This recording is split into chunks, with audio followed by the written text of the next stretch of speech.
kupitia kamati ya bunge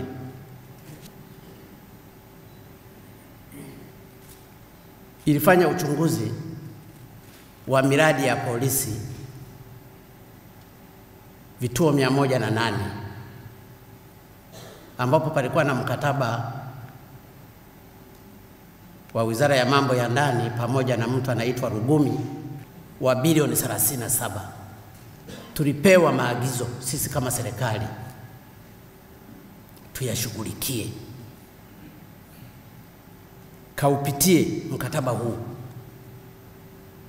muuchambue vizuri na muutafutie solution. Ikiwezekana murevisit upya. Ninaposema mkataba ni wa ovyo, ninajua ni wa ovyo, na nazungumza hadharani.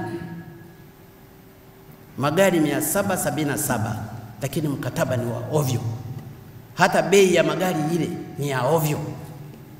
Haya yalitakiwa yawe yamefanywa na waziri au naibu waziri au katibu mkuu au naibu katibu mkuu au hata mkurugenzi, badala ya mimi kufanya.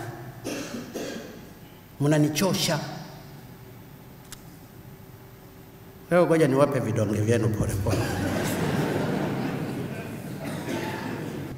Katika wizara zinazoongoza kwa madai ya ovyo yaliyopelekwa Wizara ya Fedha ni Wizara ya Mambo ya Ndani. Kuna mambo ya uniform hewa, na ndio maana ninayazungumza hapa hadharani,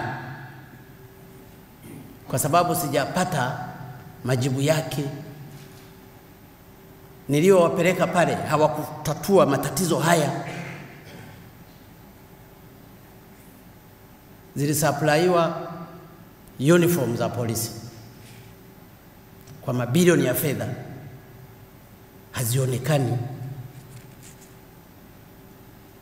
Nataka haya ukayashughulikie. Wewe kaa tu, yako mengi.